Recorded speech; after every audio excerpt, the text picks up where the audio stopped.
Hello students, চলে এসেছি তোমাদের সামনে আমার আজকের নতুন ভিডিও নিয়ে।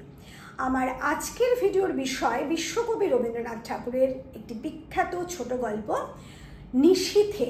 এই গল্পটা অতি প্রাকৃত একটা পরিবেশের মধ্যে দিয়ে পাঠককে নিয়ে গেছে এবং শেষ পর্যন্ত ঠিক কী ঘটেছে সেটাই কিন্তু আমরা আজকের এই গল্পের মধ্যে বা আজকের এই ভিডিওর মধ্যে আলোচনা করব।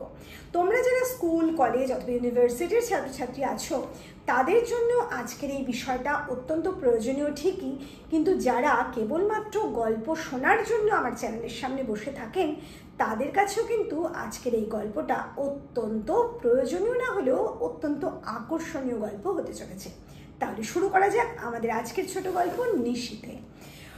নিশীথে গল্পের শুরুতেই আমরা দেখতে পাচ্ছি যে একজন ডাক্তার, যার কোনো নাম নেই, তিনি গল্পকথক।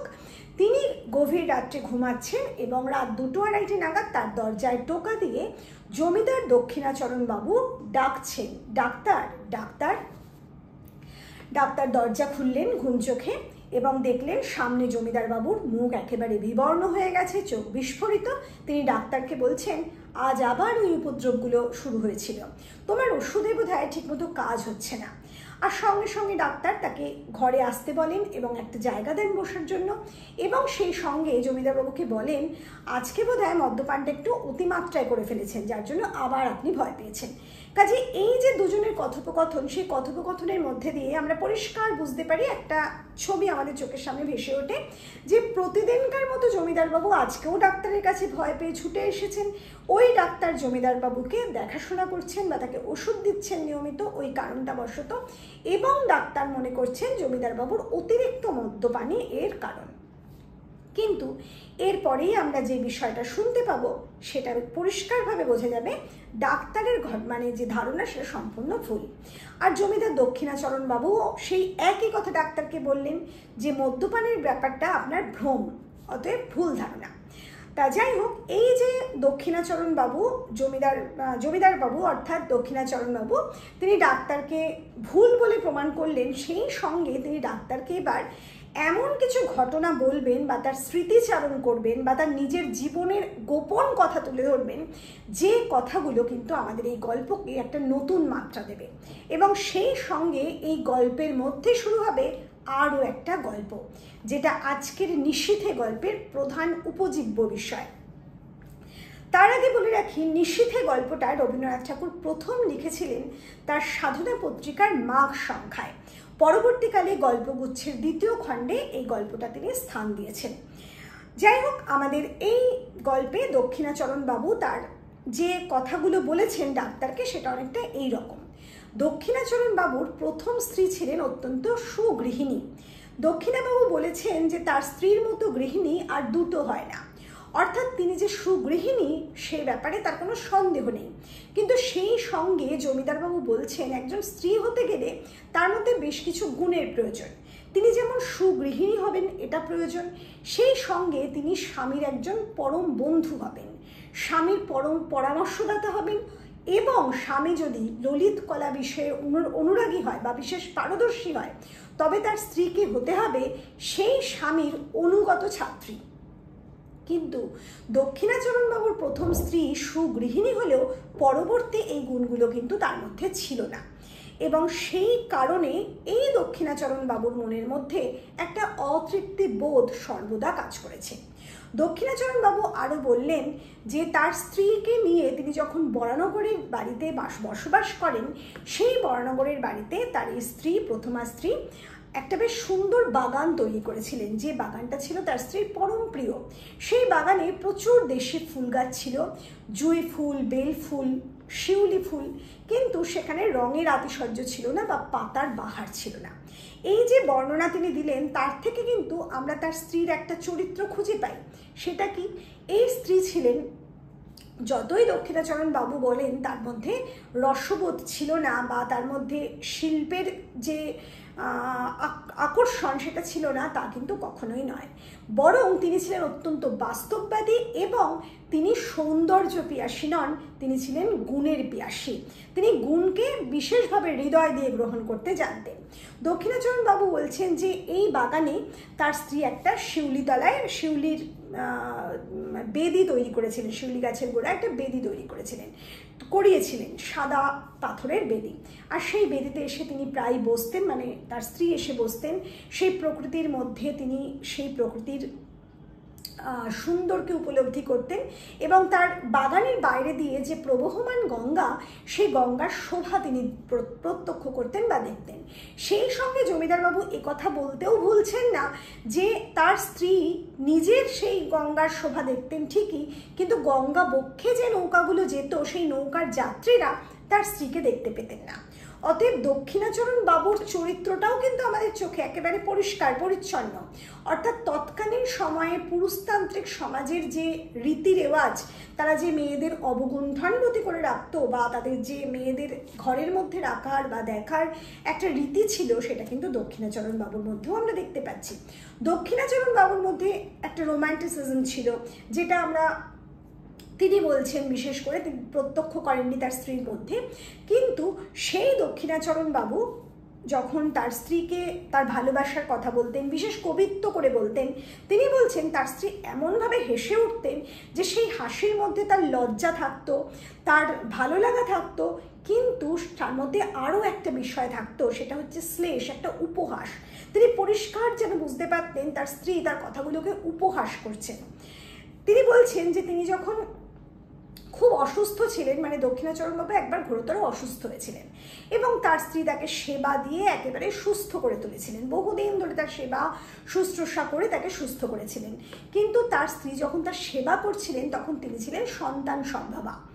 যখন দক্ষিণাচরণ বাবু সুস্থ হলেন তখন তার স্ত্রী গর্ভেই তার সন্তানকে হারান এবং তিনি নিজে ঘোরতর অসুস্থ হয়ে পড়েন।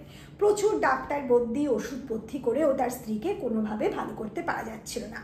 তখন একদিন দেখা গেল যে তার স্ত্রী শয্যা নিয়েছেন।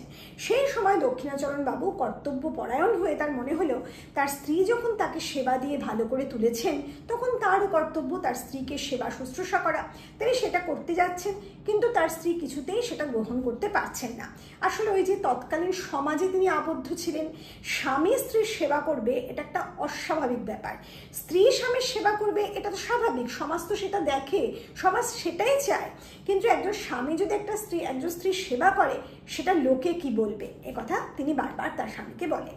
ফলে তার স্বামী না পারেন তার স্ত্রীর সেবা করতে, না পারেন ভালোবাসার কথা ভালো ভঙ্গিতে বলতে। এরপরে দেখা যায় একদিন প্রচণ্ড অসুস্থ স্ত্রী জমিদারবাবুকে বলছেন তার শিমুলতলার যে বেদি সেখানে তিনি একটু যেতে চান। জমিদারবাবু তাকে এক প্রকার তুলে ওই বেদিতে নিয়ে গিয়ে শুইয়ে দিলেন, কারণ তার বসার ক্ষমতাও তখন নেই। তিনি চাইছেন তার স্ত্রীর মাথাটা তার কোলে রেখে ওখানে বসতে, কিন্তু সেটা তিনি পারছেন না, কারণ তার স্ত্রী হেসে উঠবেন এবং সেই হাসিটা তার যেন বুকের মধ্যে তীব্র কষাঘাত করে। জমিদারবাবুর মনে হয় তার স্ত্রী যেন তার ভেতরটা পড়তে পারে, তার স্ত্রী যেন তাকে দেখতে পায় একেবারে ভিতর থেকে, চামড়ার ভেতর থেকে তার মনের ভেতর যেন তার দৃষ্টিটা নিবদ্ধ হয়। তা যাই হোক, স্ত্রীর পাশে তিনি বসেছেন, একদম চাঁদনি রাত, সেই চাঁদের আলোয় তিনি স্ত্রীর মুখের দিকে তাকিয়ে তার হাতটা নিজের হাতের মধ্যে তুলে নিয়েছেন এবং তুলে নিয়ে স্ত্রীকে বলছেন যে তোমার ভালোবাসা আমি কোনো দিন ভুলবো না, কোনো কালে ভুলবো না। যেই বলেছেন সঙ্গে সঙ্গে তার স্ত্রী আবার হেসে উঠেছেন, সেই হাসি, সেই কণ্ঠস্বর। আর কিছুই কিন্তু তার স্ত্রী বলেনি, কিন্তু জমিদারবাবুর মনে হলো তার স্ত্রী শুধু হাসলেন না, ওই হাসির মধ্যে তিনি যেন বুঝিয়ে দিলেন যে সারা জীবনে ভুলবেন না, মিথ্যে, এটা হতে পারে না, এটা হওয়া সম্ভব নয় এবং আমি প্রত্যাশাও করি না। এই কথাগুলো তার স্ত্রী তাকে বলেননি, কিন্তু ওই হাসির মধ্যে দিয়ে যেন উপলব্ধি করতে পারলেন দক্ষিণাচরণ বাবু। তা যাই হোক, তার স্ত্রী সুস্থ হচ্ছেন না, একইভাবে দিন যাচ্ছে, আরও অসুস্থ হয়ে পড়ছেন। তখন ডাক্তার জমিদারবাবুকে বললেন তার স্ত্রীকে নিয়ে যেন তিনি হাওয়া বদলে যান, তাহলে তিনি হয়তো সুস্থ হতে পারেন। এরপর ডাক্তারের কথা শুনে দক্ষিণাচরণ বাবু তার স্ত্রীকে নিয়ে একেবারে সুদূর এলাহাবাদে পশ্চিমে চলে এসেছেন। এই এলাহাবাদে এসে আমাদের গল্প কিন্তু অন্যদিকে মোড় নেবে এবং গল্পে প্রবেশ করবে আরও কিছু চরিত্র, সে কথায় আসছি। তার আগে বলবো, যারা আমার ভিডিও দেখছো বা দেখছেন, যদি ভিডিও বিন্দুমাত্র ভালো লাগে তাহলে অবশ্যই আমার ভিডিওতে একটা লাইক রেখে যাবেন, কারণ এই লাইক কিন্তু আমার পরবর্তী ভিডিও করার অনেকটা অনুপ্রেরণা যোগায়।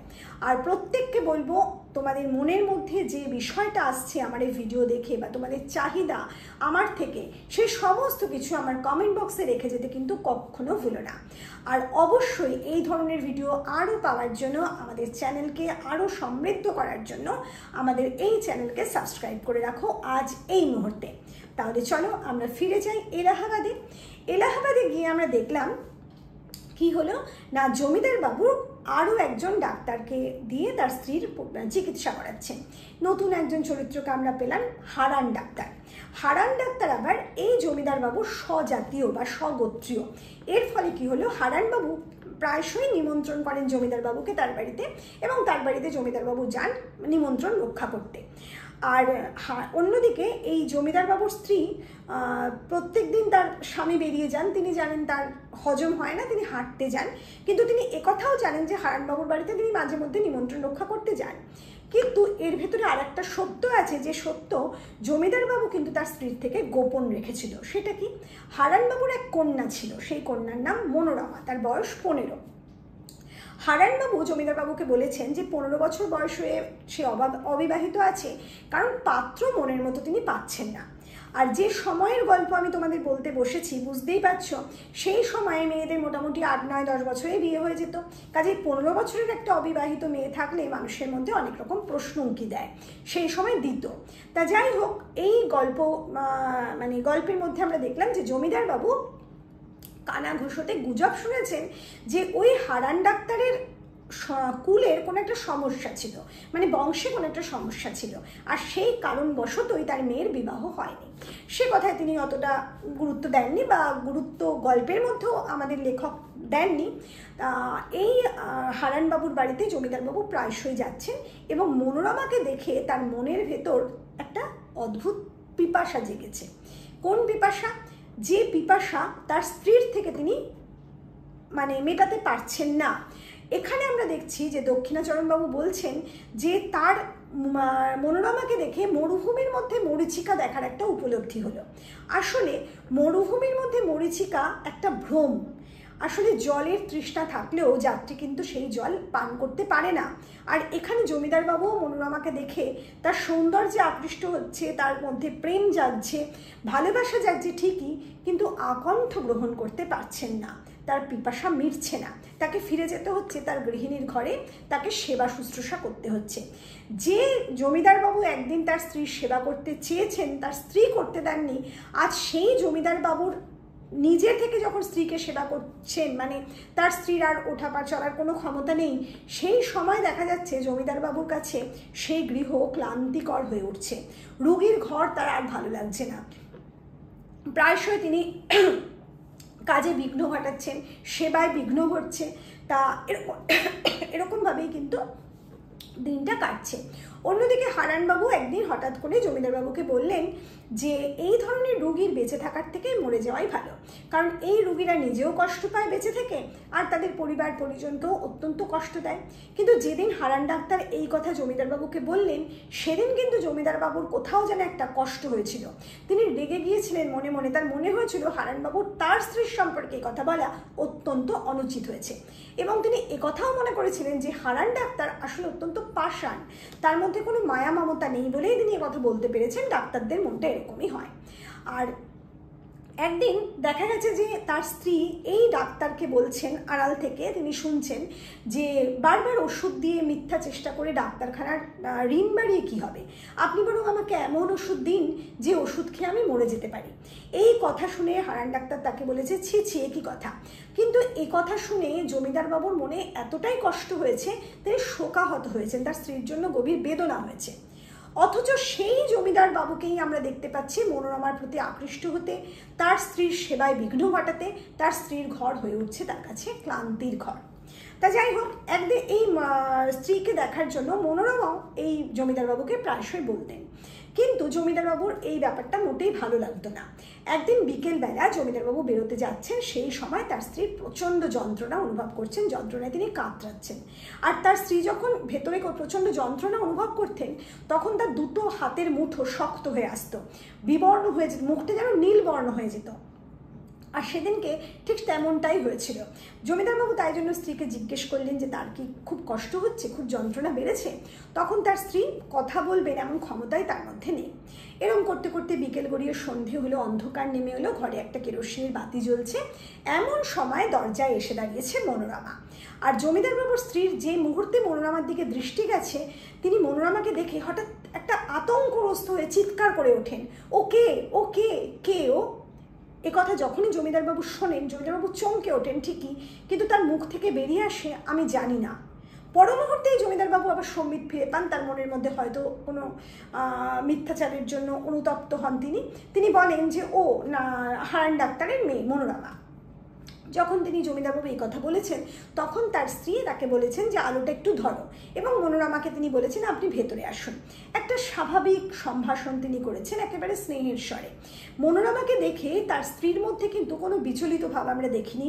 তার স্ত্রী যেন পরম যত্নে তার মনোরমাকে গ্রহণ করছেন, এরকম একটা মানে ধারণা আমাদের পাঠক হিসেবে মনের মধ্যে আসে। যাই হোক, এরপরে আমরা দেখি শুনি দক্ষিণাচরণ বলছেন যে হারান ডাক্তার সেই সময় তড়িঘড়ি প্রবেশ করেন দুটো শিশি নিয়ে। তিনি বলেন যে একটা শিশি, নীল শিশি দেখান, নীল ওষুধ আছে, আর একটা শিশি দেখান যে এটা খাবার ওষুধ, আর নীল শিশিটা হচ্ছে মালিশের ওষুধ। এবং তিনি জমিদারবাবুর স্ত্রীকে বারবার করে বুঝিয়ে বলেন যে এই নীল শিশির ওষুধটা কিন্তু মালিশের জন্য, এটা কখনো খেয়ে ফেলবেন না, এটা মারাত্মক বিষ। বারবার তিনি বুঝিয়ে বলেন এবং তার স্ত্রী সেটা ঘাড় নেড়ে বুঝেছেন বলে সম্মতি জানান। এরপর তার স্ত্রী হারান ডাক্তারকে বলেন যে তিনি যেন জমিদারবাবুকে একটু বেরিয়ে ঘুরতে নিয়ে যান। তিনি সারাদিন ঘরের মধ্যে বসে আছেন, তার ভালো লাগছে না। তা যাই হোক, জমিদারবাবু প্রথমে একটু আপত্তি জানিয়েছিলেন ঠিকই, কিন্তু তারপর মনোরমা এবং হারানবাবু ডাক্তারের সাথে তিনি বেরিয়ে যান। এরপর যখন অনেকটা রাত বাড়ে, তিনি জমিদারবাবু আবার ফিরে আসেন গৃহে। ফিরে এসে দেখেন তার স্ত্রী যন্ত্রণায় ভীষণভাবে কাতরাচ্ছে, এবং তার সেই কাতর চেহারা দেখে তিনি অত্যন্ত ভয় পেয়ে তাড়াতাড়ি ওই রাত্রে আবার হারান ডাক্তারকে ডেকে পাঠান। হারান ডাক্তার তাড়াতাড়ি ঘরের মধ্যে প্রবেশ করে এসেই তিনি স্ত্রীকে বলেন, জমিদারবাবুর স্ত্রীকে বলেন, আপনি কি ভুল করে ওই নীল ওষুধটা খেয়ে ফেলেছেন? তার স্ত্রী বলে হ্যাঁ হ্যাঁ, মাথা নেড়ে বলে হ্যাঁ। তখন হারান ডাক্তার তড়িতে আবার বেরিয়ে যান তার বাড়ি থেকে পাম্প যন্ত্র আনতে। পাম্প যন্ত্র দিয়ে তিনি বিষটা বের করবেন এই জন্যই। এবং তিনি চলে যাওয়ার পর তার জমিদারবাবুর স্ত্রী কিন্তু মারা যান, তিনি আর ফিরে আসতে পারেননি তাকে বাঁচানোর জন্য। তো যাই হোক, এরপরে আমরা দেখি জমিদারবাবু মনোরমাকে বিবাহ করেন, তাকে নিয়ে আবার বরানগরে ফিরে আসেন, এবং বরানগরে ফিরে এসে আমরা তখন দেখছি জমিদারবাবু মনোরমাকে যখন কবিত্ব করছেন, ভালোবাসার কথা বলছেন, তখন কিন্তু মনোরমা তার প্রথম স্ত্রীর মতো হেসে ওঠে না, অথবা প্রথম স্ত্রীর মতো কোনো রকমভাবে হাসির কথা বলে না, কিছুই বলে না, আরও গম্ভীর হয়ে থাকে। এর মধ্যে জমিদারবাবু একটা হতে পারে যে জমিদারবাবুর সাথে সহজ হতে মনোরমার সময় লেগেছে, কিন্তু সেটা অদ্ভুত, কারণ মনোরমা জমিদারবাবুকে চিনত আগে থেকেই। আমাদের বরঞ্চ এটা মনে হয় যে জমিদারবাবু আগের স্ত্রীর মধ্যে যে রসবোধের অভাব মনে করত, আসলে কিন্তু সেই অভাবটা মনোরমার মধ্যেই প্রখর। মনোরমা বুঝতে পারে না সেই কবিত্বকে, যেটা আগের স্ত্রী কিন্তু বুঝতে পারত, কিন্তু সে পরম বাস্তববাদী ছিল বলেই রোম্যান্টিক যে শব্দগুলো, কাল্পনিক যে শব্দগুলো ব্যবহার করতো তার স্বামী, সেটা হেসে উড়িয়ে দিত। তার মনে হতো যে কোনো মানুষের পক্ষে একই মানুষকে, যে মানুষ চলে গেছে, তাকে ভালোবাসা বা ভালোবাসার হিসাবে তাকেই নিয়ে বেঁচে থাকা সম্ভব নয়। প্রত্যেক মানুষ একদিন না একদিন সেই প্রিয় মানুষটাকে ভুলে যাবে। আসলে আমাদের চোখের আড়াল হয়ে যাওয়া মানে ধীরে ধীরে মনের থেকেও কিন্তু আড়াল হয়ে যাওয়া, এটাই বাস্তব সত্য। যে বাস্তব সত্যটাকে সম্ভবত জমিদারবাবু উপলব্ধি করতে পারেননি, কিন্তু তার প্রথম স্ত্রী উপলব্ধি করতে পেরেছিলেন। যাই হোক, এর পরবর্তীকালে আমরা দেখি যে মনোরমাকে নিয়ে একদিন ঠিক ওরকমই চাঁদনি রাতে, যেরকম চাঁদনি রাতে একদিন তার স্ত্রীকে নিয়ে ওই শিউলিতলায় বসেছিলেন, ওরকম মনোরমাকে নিয়ে ওই বেদিতে গিয়ে বসেছেন জমিদারবাবু, এবং জমিদারবাবু একইভাবে মনোরমার হাতটা তুলে ধরে হাতের মধ্যে বলছেন যে তোমার ভালোবাসা আমি কোনোদিন ভুলবো না। যে মাত্র তিনি বলেছেন, সেই সঙ্গে সঙ্গে তার ভেতরে একটা কেঁপে উঠেছেন, এবং একটা অদ্ভুতভাবে তার মনে পড়ে গেছে যে ওই একই কথা তিনি আরও একজনকে আগে বলেছিলেন, এবং সঙ্গে সঙ্গে তিনি যেন শুনলেন একটা অব্রভেদী করে হাসির শব্দ, যারা সেই মনোরমার হাসি, তার প্রথম স্ত্রীর হাসি, সেই কণ্ঠ। এটা শোনা মাত্র তিনি অজ্ঞান হয়ে পড়ে যান মাটিতে। তারপর মনোরমা তার স্বামীকে তুলে নিয়ে তার ঘরে আনে এবং তার জ্ঞান ফিরলে তিনি মনোরমাকে জিজ্ঞাসা করেন যে ওই হাসির শব্দ মনোরমা শুনতে পেয়েছিল কিন্তু কিনা। মনোরমা জানায় যে কোনো হাসি তিনি শুনতে পাননি, আর আসলে ওই শব্দটা কোনো হাসির শব্দ ছিলই না, ওটা ছিল ওই কী বলে হাঁসেদের ডানা ঝাপটানোর শব্দ। তা যাই হোক, এরপরে আস্তে আস্তে মনোরমা সহজ হয়েছে জমিদারের সাথে, জমিদারবাবুর সাথে। এবং জমিদারবাবু একদিন মনোরমাকে নিয়ে ভ্রমণে বেরিয়েছেন বোটে করে জলপথে। তা একদিনের ভ্রমণ নয়, বেশ দীর্ঘদিনের জন্য এই ভ্রমণে বেরিয়েছেন তিনি। গঙ্গাবক্ষ দিয়ে বোট চলেছে, একসময় পদ্মা নদীতে এসে পৌঁছেছে। তা এরকম একটা সন্ধে, আরও একটা সন্ধে, অঘ্রাণ মাসের সন্ধেবেলা, তা জমিদারবাবু মনোরমাকে নিয়ে বালুকা রাশির মধ্যে হেঁটে বেড়াচ্ছেন। মনোরমা একটা লাল শাল মাথার মধ্যে থেকে জড়িয়েছে। হঠাৎ আচমকা একটা হাওয়ার দাপটে মনোরমার মাথার যে লাল শাল সেটা খুলে যায়, আর জমিদারবাবু তার মুখমণ্ডল তুলে ধরে তার মুখ চুম্বন করেন। আর যে মুহূর্তে তিনি মুখ চুম্বন করেন সেই মুহূর্তে একটা অদ্ভুত শব্দ মানে তার কানের মধ্যে প্রবেশ করে। সেটা কি না, ওকে ওকে কে ও, যে শব্দটা, যে কথাটা মনোরমাকে দেখে তার প্রথম স্ত্রী বলেছিল, সেই কথাটাই তিনি বারংবার কানের মধ্যে শুনতে পান। এবং তার স্ত্রীও একটা অদ্ভুত শব্দে চমকে উঠেছিল, মানে মনোরমাও চমকে উঠেছিল। কিন্তু পরক্ষণে দুজনেরই সম্বিত ফিরে দুজনে বুঝতেও পারেন যে ওটা আসলে আর কিছুই নয়, পরিযায়ী পাখিরা শীতকালে আসে, সেই পাখির ডাকের শব্দে, একঝাঁক পাখি হয়তো উড়ে গেল সশব্দে, এবং সেই শব্দটাই তারা দুজন শুনেছিলেন। যাই হোক, এরপর সন্ধে রাত বেড়েছে এবং জমিদারবাবু মনোরমাকে নিয়ে তার বোটে প্রবেশ করেছে। মনোরমা ঘুমিয়ে পড়েছে, জমিদারবাবু তখনও জেগে আছেন। হঠাৎ জমিদারবাবু দেখতে পেলেন যে মনোরমার মাথার সামনে একটা শীর্ণকায়া ছায়ামূর্তি। ওই বোটের মধ্যে একটা টিম টিম করে আলো জ্বলছিল, আর কিছু মানে একেবারে অন্ধকার আবছা অবস্থা, ভালো করে মুখ দেখা যায় না। তা সেই সময় একটা আবছায়া মূর্তি যেন, শীর্ণকায়া মূর্তি যেন দাঁড়িয়ে আছে, এবং তিনি স্পষ্ট শুনলেন সেই মূর্তি যেন বলছে আঙুল দেখিয়ে মনোরমার দিকে, ওকে ওকে কে ও। কেঁপে উঠলেন জমিদার দক্ষিণাচরণ, বোটের জিনিসপত্রগুলো কেঁপে উঠল বারবার। তিনি আবার যেন সেই শব্দটা শুনতে পেলেন। তিনি তখন ভাবলেন যে না, আলো নিভিয়ে ঘুমিয়ে পড়া উচিত। তিনি আলো নিভিয়ে শুয়ে পড়লেন, কিন্তু কিছুতেই তিনি ঘুমোতে পারছেন না। হঠাৎ করে তার কানের কাছে যেন ওই শব্দ ভেসে উঠছে, ওকে ওকে কে ও। তিনি আবার উঠে বসলেন। এই যে একটা বিষয়, এটা চলতেই থাকছে। এরপরে দেখা যাচ্ছে যে যাকে তিনি গল্পটা বলছিলেন, মানে জীবনের এই সত্যটা যার সামনে তুলে ধরছিলেন, সেই ডাক্তার এই সময় বাইরের দিকে তাকাচ্ছে এবং বাইরের দিকে দেখছে যে আস্তে আস্তে দিনের আলো ফুটে উঠছে, আর দোয়েল পাখি শীষ দিচ্ছে, কাক ডাকছে, গরুর গাড়ি ঘোড়ার গাড়ির ক্যাচকোচ শব্দ শোনা যাচ্ছে, মানে একটা দিন শুরু হচ্ছে, নতুন দিন। আর সঙ্গে সঙ্গে সেই ডাক্তার জমিদারের দিকে তাকিয়ে দেখলেন যে জমিদারের সেই মুখ বদলে গেছে, বিবর্ণ মুখ আর নেই, সেই মুখ একটা স্বাভাবিক মুখ হয়ে গেছে। এবং জমিদার বাবুর মধ্যে একটা লজ্জা বোধ এসছে যে তিনি যে গোপন কথা এতদিন মনের মধ্যে চেপে ধরেছিলেন সেই কথাটা তিনি বলে ফেলেছেন বলে। সেই সঙ্গে তিনি কিন্তু আবার রেগেও গেছেন খুব, কারণ ডাক্তার দেখলো যে সেই জমিদারবাবু কোনো রকম মানে সহজ সম্বোধন তাকে করলেন না, তিনি উল্টে গটগট করে বেরিয়ে গেলেন ঘর থেকে।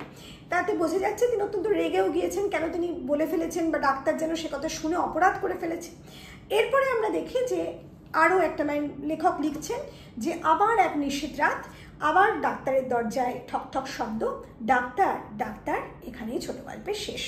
তা এই যে বিষয়টা, এই পুরো গল্পটা শুনলে স্বাভাবিকভাবে বা বাইরের দিক থেকে যদি আমরা দেখি, বাহ্যিক দিক থেকে, তাহলে পরিষ্কার আমাদের মনে হয় একটা ভৌতিক গল্প, যে জমিদার বাবু তার মনের মধ্যে তার স্ত্রীর যে অতৃপ্তি বোধটা ছিল, সেই অতৃপ্তি বোধ থেকে একসময় তার স্ত্রীর প্রতি ভালোবাসা ঘুরে গিয়ে মনোরমার প্রতি ভালোবাসা জেগে উঠেছে, এবং তিনি মনোরমার কথা তার স্ত্রীকে লুকিয়েছেন, এমনকি মিথ্যাচার করেছেন তার সঙ্গে। তার নতুন স্ত্রীর প্রতি ভালোবাসা, মানে মনোরমার প্রতি ভালোবাসা জেগে ওঠার ফলে তার স্ত্রীর যে সেবা, সে কার্যেও তিনি বিঘ্ন ঘটিয়েছেন। এর মধ্যে থেকে তার মধ্যে একটা অপরাধ বোধ জেগেছিল স্বাভাবিকভাবেই, এবং এটা অন্যায়। এই অন্যায়টার জন্য বোধহয় তার স্ত্রীর আত্মা তার পিছু ছাড়ছে না, তার প্রেতাত্মাকে তিনি বারবার দেখতে পাচ্ছেন, মানে ওই ছায়ামূর্তি দেখা, তার কণ্ঠস্বর বারবার শুনতে পাচ্ছেন, ও কে ও, এবং বারবার তিনি ওই হাসির শব্দ অনেকবার শুনেছেন। এই সমস্ত কিছু তার মধ্যে হচ্ছে, অর্থাৎ একটা প্রেতাত্মা আছে এবং প্রেতাত্মার মধ্যে থেকে এসব হচ্ছে। আসলে কিন্তু ব্যাপারটা তা নয়। আমরা রবীন্দ্রনাথ ঠাকুরের ক্ষুদিত পাষাণ গল্পেও দেখেছি একটা হ্যালুসিনেশন হয়েছে, এবং রবীন্দ্রনাথ প্রুফ করে গেছেন শেষ পর্যন্ত, গল্পটা এমনভাবে শেষ হয়েছে তাতে আমাদের মনে হয়েছে যে অতিপ্রাকৃত বিষয়গুলো রবীন্দ্রনাথ ঠাকুর বিশ্বাস করেন না। ওই বিষয়ের মধ্যে একটা সত্য থাকে, প্রতিটা ভৌতিক গল্পের মধ্যে একটা সত্য ঘটনা থাকে। মানুষ যাকে ভূত বলে ভুল করছে বা অতি প্রাকৃত বিষয় বলে ভুল করছে, সেই বিষয়টা আসলে একটা সত্য ঘটনার আড়াল মাত্র। তাই এক্ষেত্রে রবীন্দ্রনাথ ঠাকুর কিন্তু সেটাই তুলে ধরেছেন। আসলে ওই যে মানুষটা, ওই জমিদার বাবুর যে ভুল, মানে তার স্ত্রীর প্রতি যে অন্যায়, তার স্ত্রীর প্রতি যে অপরাধ বোধ, এই সমস্ত কিছুর মধ্যে থেকে তার মধ্যে একটা অপরাধ বোধ জেগে উঠেছিল। আমরা রবীন্দ্রনাথে পড়েছি, বঙ্কিমচন্দ্রে পড়েছি, বারে বারে পড়েছি, আমাদের মনের মধ্যে সুরূপা এবং কুরূপার বাস থাকে, এবং আমাদের যত ভুল, যত ভ্রান্তি, যত অন্যায়, সেই সবটা একসময় সুরূপা বিবেক রূপে আমাদের জানিয়ে দেয়। আমরা সেই বিবেক জাগ্রত হওয়ার ফলে আমাদের মনটাকে দেখতে পাই, আমাদের অপরাধ বোধ আমাদের কুড়ে কুড়ে খায়, সেই মনস্তাত্ত্বিক দ্বন্দ্বে যেন আমরা পুড়ে মরি। এখানে সেই জমিদার বাবুরও সেই মনস্তাত্ত্বিক জটিলতাটাই তুলে ধরতে চেয়েছেন রবীন্দ্রনাথ ঠাকুর।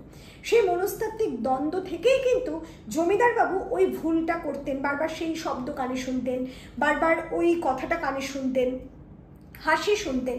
এই সবটাই কিন্তু তার মনের ভুল, তার অপরাধ বোধ, এটাই কিন্তু বোঝা যাচ্ছে গল্পের মধ্যে। আর এই সমস্ত গল্পের যে নামকরণ, সেই গল্পের নামকরণটাও কিন্তু অত্যন্ত সঠিক নামকরণ, কারণ একদিক থেকে আমরা দেখছি যে প্রতিটা ঘটনা, গল্পের সূচনায় যে ঘটনা আমরা দেখেছি সেটা একটা নিশীথ রাত। গল্পে তার স্ত্রীকে জমিদারবাবু যখন তার ভালোবাসার কথা জানাচ্ছে, সেটা একটা চাঁদনি রাত। তারপর যখন মনোরমাকে প্রথম দেখছে তার স্ত্রী, সেটাও একটা রাত। মনোরমাকে মানে স্বামী যখন স্বামীর সামনে যখন স্ত্রী মৃত্যুবরণ করছে, সেটাও একটা রাত। এই সমস্তটা কিন্তু একটা গভীর রাত, প্রকৃতির রাত্রি বর্ণনার সাথে সাথে মানুষের মনের যে রাত্রির অন্ধকার, সেই রাত্রির অন্ধকারকে মিলিয়ে দিয়ে তিনি একসাথে একটা ব্যঞ্জনাময় নিশীথে নামকরণ রেখেছেন এই গল্পটার। কাজে গল্পের নামকরণ একেবারে সার্থক ব্যঞ্জনাময় নামকরণ। কিন্তু এখানে আর একটা কথা আমি উল্লেখ না করে পারছি না, যে ডাক্তার চরিত্র, ডাক্তার হানান ডাক্তার, আমাদের মনে হয় যে এই যে মারা গেল, মানে জমিদার বাবুর স্ত্রী মারা গেলেন, তিনি মারা যেতেন, অবশ্যই হয়তো তিনি মারা যেতেন, তার মারা যাওয়াটাই নিয়তি, কিন্তু এই মারা যাওয়াটাকে হয়তো ত্বরান্বিত করার জন্য এই হারান ডাক্তারের একটা ভূমিকা ছিল। কারণ হারান ডাক্তারকে যে মানুষটা দুদিন আগে বলেছে যে আমার মৃত্যু দরকার, আমার মৃত্যুর জন্য কোনো ওষুধ আপনি দিন, সেই মানুষটা কি করে বিষ এনে তার হাতে দিয়ে বলছে বারবার করে যে এটা বিষ, এটা তুমি খেয়ে ফেলো না। তার মানে কি আমাদের কোথাও মনে হয় না যে হারান ডাক্তার চেয়েছে যে তার সেই মানুষটা আত্মহত্যা করুক, আত্মঘাতিনী হোক, তাতে করে তার সুবিধা হবে, তার যে মেয়ে 15 বছর বয়সে এখনো অবিবাহিতা থেকে গেছে, তার একটা সৎপাত্র তিনি জুটিয়ে দিতে পারবেন, হতে পারে এমন মনোভাব থেকেই তার মৃত্যুটা, মানে জমিদারবাবুর স্ত্রীর মৃত্যুটাকে তিনি ত্বরান্বিত করেছেন। যদিও সবটাই নিয়তি, আমরা জানি আমাদের কপালে যেটা আছে সেটাই হবে, কিন্তু এমন কিছু ঘটনা থাকে যার একটা কার্যকারণ থাকে। এই গল্পে আমরা সেরকম একটা কারণও কিন্তু দেখতে পাচ্ছি, সেদিকটাও আমাদের ভুলে গেলে চলবে না। তাহলে আজকের গল্প আমরা এখানেই শেষ করছি, আজকের ভিডিও আমরা এখানেই শেষ করছি। খুব তাড়াতাড়ি তোমাদের সামনে হাজির হব নতুন কোনো ভিডিও নিয়ে। খুব ভালো থেকো।